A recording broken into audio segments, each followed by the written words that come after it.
Hi guys, SkyPoint here. In today's video, I wanted to quickly show you my deck for Leman Russ and then show you a couple of matches with him in action. Now, Leman Russ can be an absolutely devastating warlord. If the cards come up right for you, you will destroy the enemy pretty much faster than any other warlord can. If your cards don't come up right, it can be a little bit frustrating. Anyhow, let me run through my deck. At the end of this video, I'm going to talk a little bit about substitutions for legendary cards, but for now, I'll just talk through my deck as is, and you can see it in action. Alright, we actually kick off with one of the new cards, Remembrancer Order.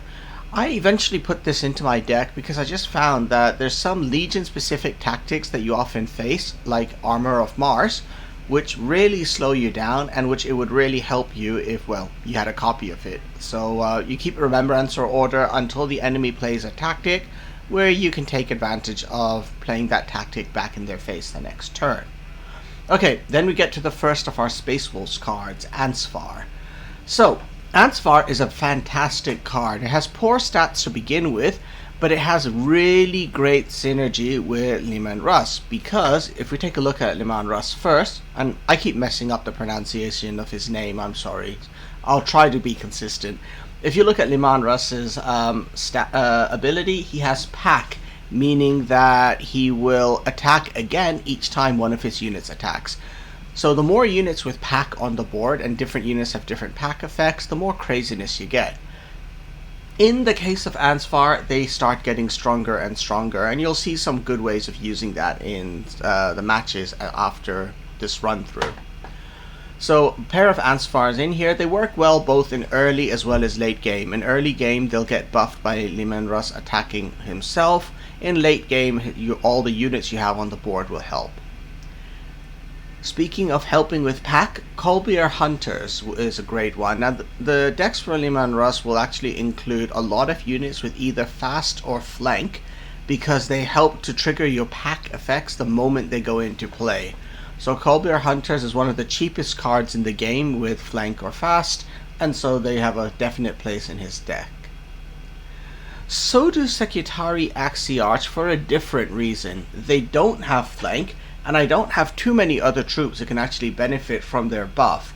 But the nice thing about them is, especially in early game, it can be hard to remove them from the board. It takes a lot of effort because of their survivor ability, and that means they're quite likely to stick around for your next turn when they can attack, which will trigger Pack for your warlord as well as other units. Aldrim Hunters is another great one with fantastic Pack synergies over here. In this case, each time one of your units attacks, Aldrim Hunters will damage the enemy warlord a little bit more. Bonus points if you manage to get both copies of Aldrim Hunters in play at once, because that's going to really help you to beat your enemy down very quickly. Emperor's Executioners is one of the best direct damage tactics in the game. It's relatively cheap at 3 energy, it does a lot of damage, 4 points of damage, and the best thing is it can apply to anyone, so you can use it to either remove tricky enemies from the board, or you can use it to help remove the enemy warlord from the board. So it's a really great card. I love having this, it bails me out in so many situations. Next up, Jortan's Stalker Squad. Now, for any Space Wolf Warlord, these guys are really good, and they're probably one of the best Epic or Orange Rarity cards in the game. But for Leman Russ, they have a bonus effect, because if they survived until your turn, and with 4 health and ward, it's quite likely they will, you will definitely get 1 attack from them, meaning you trigger Pack effects once, or you're quite likely to even get 2 attacks out of these guys, meaning that Leman Russ will attack twice, which is great. Wolfclaw, speaking of attacking twice, is a really great card. It can be used to both take care of tricky enemy troops as well as taking care of the enemy warlord himself directly. So I like Wolfclaw, it works well with Leman Russ, and the nice thing is you can attack twice with him in Wolfclaw, and then each time any of your other troops attack, well, your Pack effect gets triggered, which means you can attack 1 more time, and with Wolfclaw giving your warlord +1 attack, it makes you extra devastating. So it's great. Goldstone's Hunters. These guys exist mostly just to trigger pack, and also because they're great on their own right. Like, they go in almost every Warlord's deck, so they work out nicely over here. Dewback Starsight. Now, one personal thing which I find with my Leman Russ deck is I run out of cards quite often. Usually it's a race to try to kill the enemy Warlord before running out of cards kills me. Dewback Starsight is nice because he helps to counter that. He will draw a card, well, he will copy a card from the enemy deck at the end of your turn, and with 3 health, there's a decent-ish chance he might just survive until your turn, meaning he can attack and then trigger your pack effects. So with Leman Russ having this really powerful ability to repeatedly attack, he's a favorite target to be stunned. So we have a pair of Pi Alpha 52s who will unstun your Warlord as well as heal him a little bit. Now, it's a little bit of a toss-up between having Pi Alpha 52 and the tactic Wonders of Tizca in order to unstun your Warlord. In the end, I go with Pi Alpha 52 because they're also a body on the board which has a chance of attacking next turn and triggering pack. Halfdan Baelai. This guy is amazing. His stats don't look good initially, but after a couple of attacks, and remember with Leman Russ having pack and being able to repeatedly attack, Halfdan Baelai's pack ability will also get triggered a lot, and that means he can very quickly get an extremely high amount of attack. With Ward, he's hard to remove, and with 5 health, he's also quite hard to remove. So he can turn into a real nightmare for your enemies if they don't have units to block him with. Vorax is another one of those units here with flank, and with Bloodthirst it can attack twice, which is great synergy with your Warlord with his pack ability to attack each time one of your units attacks. I keep talking about that pack ability, and you'll see, and it's just because there's so much synergy between Leman Russ and the units in this deck. Ragvard Greyslayers, these guys I mostly have just because they're quite likely to survive until your turn, and so they will trigger, well, yet again, pack effects. So they're a neat unit. Usually what you want to do, if they survived until your turn, is attack with your Warlord first, which will boost these guys by +1, then attack with these guys, which will allow your Warlord to attack one more time, and then attack with your Warlord. So go in that sort of order. Just be a little bit careful with how you work them, and they can work out quite nicely. And of course, the best thing is if you do have multiple other units on the board, these guys get can be buffed up a lot if you attack last with them. Edict of Censure. I started putting this in here mostly because of Angron decks, but also it can be useful against Sons of Horus or even Alpha Legion if you play Edict of Censure right before the turn where their signature cards go down. So Vengeful Spirit or the Harrowing. Dionysian Spear. Oh my god, this card will mess up your enemy's day. It's bad enough that it gives Leman Russ a permanent +1 attack for the rest of the match, but anyone who he attacks or anyone who attacks him will get stunned for their next turn. And that can cripple so many of your foes and just make them quit the match. So Dionysian Spear is amazing. There's actually just no way to substitute for it, really. Domar Gunnarsson is one of my favorite Space Wolf cards as well because it's so flexible. First off, he has Ward, so he's hard to remove. Secondly, he protects his neighbors, including your Warlord, with his Ward effect, which makes them hard to kill. You can use him to heal quite efficiently. 1 energy to heal 3 points of health is great. And the nice thing is, if you want to use him to attack, he's very good for that as well, because he has 6 attack, meaning he inflicts a lot of pain, and with 7 health, he's quite likely to survive even after attacking. So it's a great card to have, and it works very well with Leman Russ. Ragnarok is there for a little bit of hard removal. Sometimes it comes in very useful. But then the other effectively hard removal tactic I have is Fenrisian Wolves, which will spawn 2 high attack wolves, which is usually enough to take out most tricky targets anyway, and each of those attacks will be triggering your pack effects as well. Alright, so that's enough of this deck. Stick around to the end of the video. I'll talk a little bit about legendary substitutions if you don't have all of these legendary cards. And in the meantime, let's go ahead and take a look at the first of these fights. Alright, so the first battle in today's video is against Vulkan, and this is pretty much a really good opening hand. I've got plenty of things to play in my first turn, in my second turn, and later on for the Dionysian Spear to make me even more effective. So let's go ahead and start with this hand of cards. So Vulkan does a pretty standard Vulkan move. He creates a basic unit. Oh, look at that. It says all the perfect cards are coming together here. There's no point attacking the guy with Survivor. He's just going to die and then Vulkan will create a new one.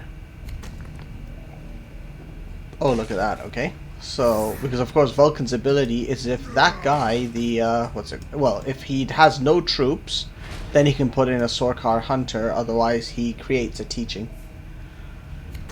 Alright, unfortunately I did lose my little Ansvar over there, but we'll just get rid of his guy there, his little guy who does more damage to me each time he dies before he gets out of hand. So I still have board control. Vulkan goes ahead, takes out my one guy. He's trying to obviously control my pack ability over there.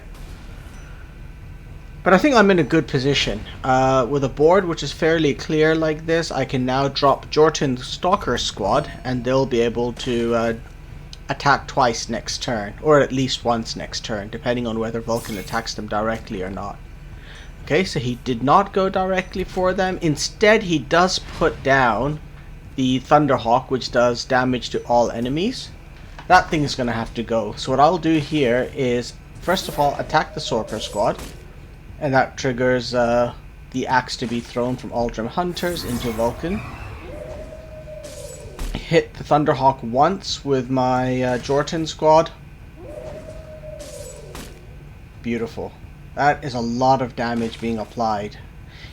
You know, I could have applied damage Vulkan as well directly there, but whatever. There we go. That has hurt him a lot this turn with all those pack effects triggering off of each other. And next turn, I believe I can drop in the Dionysian Spear as well. Oh, he is going to stun me first, so that's going to mess me up a little. Alright, what can I do here instead? Okay, this can work. Let's drop Pi Alpha to heal and unstun me, so that works. Next, I can attack with Leman Russ, and that deals a point of damage back to Vulkan. Then bring in the Goldstone Hunters, use them to attack Vulkan again, which triggers Pack. And then lastly, clear the board one more time, which triggers Pack. Alright, that's looking good. And I can attack him directly one more time, because then Leman Russ can attack again, which triggers Pack. So you can see how much damage I've just done to this Vulkan in the last 2 turns now. It's crazy. Oh, that's a smart move. Look at that. Demon. Okay. Let's go ahead and put on the Dionysian Spear. And can't really do much here. Even if I try to use Leman Russ's ability, the demon overwrites that and I still have 0 attack. This is not looking so great for me now.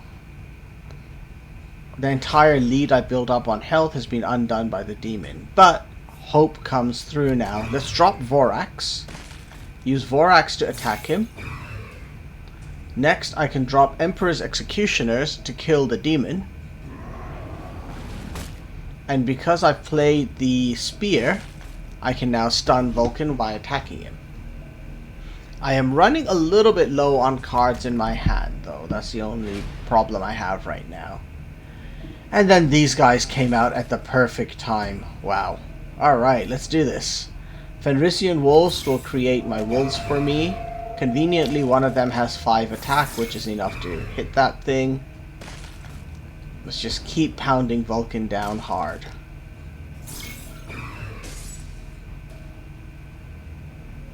I decided not to hit him again because if he dropped to 0 health, he'd be able to activate his Reckoning.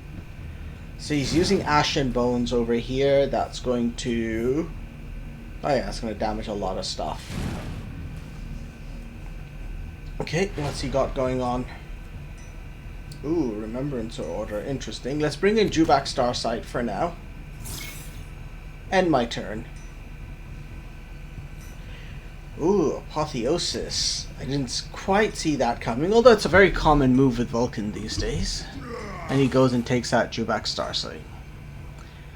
But I believe he has fallen into my trap. Watch this.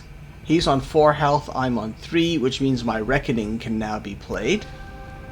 So he's currently stunned as well, so he won't be able to attack. Let's bring in the Remembrance Order, which is going to generate Apotheosis for me for next turn as well. Barraxitis for some front line, and Secretary Axiarch for some extra attack. Are you done? Yes. Are you done? You can't do anything about your fate except try to play another Apotheosis. Look at that, 10 health, 4 attack. But I think that's not quite enough. Let's drop my own Apotheosis now so I heal a bit further. 17 health, 6 attack.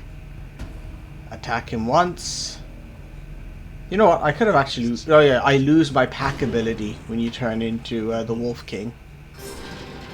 Alright, but anyway, that was a nice win with Leman Russ, showing you his Reckoning actually being triggered to turn into the Wolf King, become extra threatening, and heal up quite a fair bit.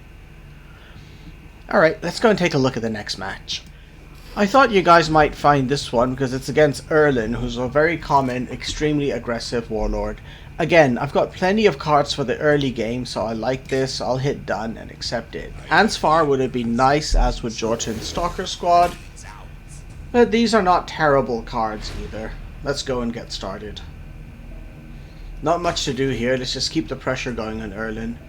So started with a 10-point health lead, currently have a 7, now a 4-point health lead over him. Oop.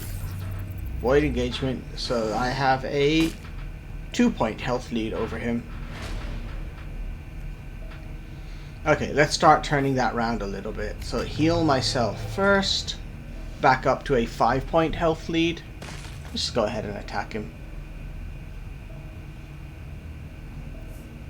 Artillery Strike, that's a good move. It wipes out my board. It leaves him with no energy to use his ability though. He still decides to headbutt straight into me. So 3-point health lead over him. Ah, that's what I was waiting for. Jordan Stalker Squad. I'm going to wait and play them next turn. Let's see what happens over here. Okay, he brings in a speeder, so it's a good thing I didn't drop Jordan Stalker Squad, because he would have just wiped them out with the speeder over there. Alright, let's see next. Ooh, Secretary Axiarch. You know what, let's do this. Jordan Stalker Squad and Secretary Axiarch. That gives me a nice strong board presence. He can probably kill one of the troops, so it'll be hard to kill both of them in one turn. So he goes ahead, he hits me. Okay, which one is he going for? He's going for the Jordan Stalker Squad. Can't blame him, they're the more dangerous one. And he does a Lecticio, which draws cards for him and me. Okay. Ooh, and a Goldstone. Yes, please. Let's use my ability to give me some extra attack. Drop a Secretary so they all get extra attack there. And here we go. Goldstones for 5, followed by Leman Russ for 3. That's 3. That's 8 damage this turn. Attack with the Secretary Axiarch, another 3, plus Leman Russ for another 3, so that's 14 damage. He's using no survivors to try and clear stuff off the board, which is a good move by him. Strike and phase, so he has wiped out my board completely. And he has enough energy left to do a little attack. Oh, Wonders of Tiska too. He's healing himself. Interesting move. Unfortunately, I got the Dionysian Spear. And that sort of is going to be pointing towards game over for him. 5 health left. Lecticio Divinatis, I think he's hunting for his big heals. There's my big healer. Okay, that's not bad. There's a healer. He's on to 8 health. And he knocks me down to 6. Knocks me down to 5. Alright, let's do this. I'm going to attack him. He's on 5 health, I'm on 3. That in itself right now is not enough to make my Reckoning playable. But now I can attack him again. He's on 2, I'm on 1. And now this thing goes into play. And I don't even have to wait until the next turn. I can actually finish him now as well with Emperor's Executioners. Just wanted him to know he's truly defeated. And here we go. So again, that's a win over Urlan in just about 6 turns, because Leman Russ can just throw out the damage really quickly. And for the final fight, we're back up against a Primarch. We are up against Roboute Guilliman. Again, not a bad set of cards to start with. I also have a Ragnarok for taking out anything really tough. So that, especially that Dreadnought of the Ultramarines, which comes out at the end. So let's accept this and go. I am the Emperor's executioner. He started with the initiative. He creates a practical. Nothing really I can play in my first turn, so I just go ahead and attack him directly. Comes up to his second turn. What's he gonna do? Making more practicals. Harmless at first, but those things are gonna come to bite me at the worst moments, I'm sure. Let's go ahead and attack him, and now I will use my gold stones to attack him again, which allows Leman Russ to attack him again.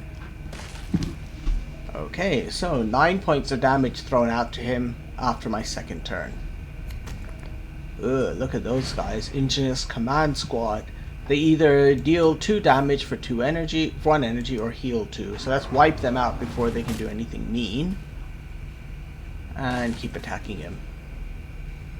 Because I'm not putting units on the board, although there's nothing which will really trigger much pack for me, what I am doing is making sure that he cannot use his courage abilities, which require him to be outnumbered. Okay, let's do this. We are going to bring in Aldrin Hunters and now Colbeer Hunters. The Colbeer Hunters are going to attack Jubak, which kills him, triggering pack. There we are. And I can attack him as well. Board control, and I have a 3-point health lead over him. I outnumber him a lot, so his courage stuff can start kicking in, like there. Free bikes, and ooh, Jubak made an Emperor's Executioner. Interesting.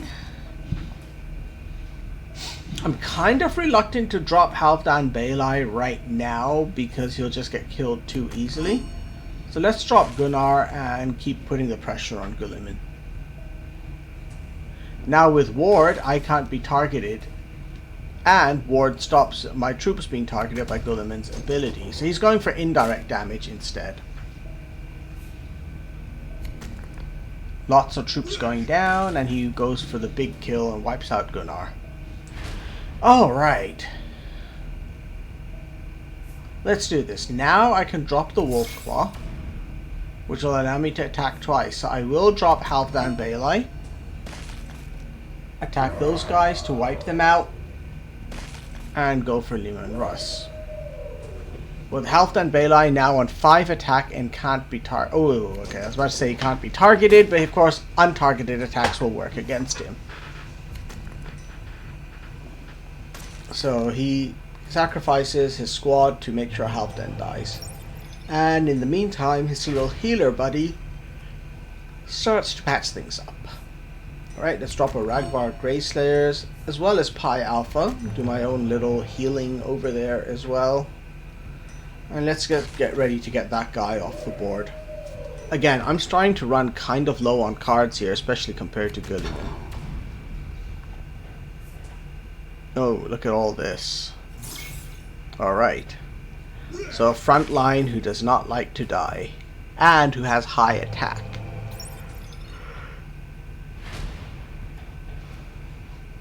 Okay, only one thing to do here. Let's use Ragnarok to get rid of that thing over there. We'll attack the healer. We'll take out the healer, in fact, which will allow Leman Russ to attack again and go after Guilliman. Oh, I'm didn't actually do it. I should have attacked Guilliman over there. That was a mistake. And this is why that was a mistake. A big tough front line and Guilliman healing with one of those practicals. And wiping out my only offensive troop. Okay, so this is going to be a little bit painful, but there's no way around it. Let's just start getting my guys into play. I can drop goldstones and attack his front line for 3 damage, which will allow Leman Russ to attack after buffing. There we go. Bye-bye front line. Hopefully he doesn't have too many frontline units. Doesn't look that way. He seems to be betting on satellite strikes, which went a little bit badly for him. There's some bikes. Ooh, Vorax. That's perfect. Okay, let's increase Leman Russ's attack. Let's drop the Vorax first. Vorax attacks. And then Leman Russ can attack again and goes after Guilliman. Next, the Jotun squad attacks, which allows Leman Russ to attack again. So I can do that. And lastly, the Jotun squad was going to attack again, but the guy realized what was going to happen. Alright, so hopefully this little video has given you a taste of how you can build Leman Russ to do a lot of burst damage. As I said at the start of the video, when this works, it's absolutely immense fun. The only challenge is that when it doesn't work, it kind of feels frustrating. So again, here's that deck one more time. And if you want my thoughts on the legendary cards over here, Remembrancer Order and Edict of Censure, I mean, those are completely optional. You can replace them with almost anything of your choice. Similarly with Jubak Starsight, although if you don't have him, I would recommend you put in some kind of cards which give you draw effects, because Jubak is one of the ways you can compensate for burning through cards very quickly. So something like Lectitio Divinatus perhaps, or the Imperial Army troops will actually allow you to draw cards when they die. Dionysian Spear, I think it's really hard to replace this with anything, just because you need it for the damage output, which it does, as well as the incredible stun ability. Disabling the enemy warlord can very, very often just mess up their plans completely. Domar Gunnarsson, he's also another nice to have. You'll see that in most of the time I use him, he gets used mostly for the threat that he represents. So people will try and take him out by any means as quickly as possible. If you don't have him, you can throw in anything dangerous with Ward, I guess. That'll be a good replacement, such as, especially, let's go back to the cards there. Where's it gone over here? Yeah, probably the best replacement for him would be Eltuzar Skrin, because that's a unit with Ward and you do not want to let him get stronger and stronger. So it's probably a good replacement if you don't have Domar Gunnarsson. And similarly, same thing applies for Fenrisian Wolves. If you don't have them, I mean, they're really, really useful. Probably the next best card that the Space Wolves have is Eltuzar Skrin, because he can he actually has pretty good synergy with Leman Russ as well. He just doesn't bail you out of trouble like Fenrisian Wolves do. Well, I suppose for bailing out of trouble and having synergy, your other buddy in the Space Wolves deck is Varangi Veterans. These work pretty well with Leman Russ as well, and with a whopping 7 attack and flank, you can usually rely on them to take out tough enemies. So they're another good option if you don't have all the legendaries. Alright, I hope you guys found this video useful. I'm sure you've seen the news now that in about just over 1 week we'll be having the Blood Angels entering the game, so I'm very excited for that. And until then, I'll see you on the battlefield. Bye for now, guys.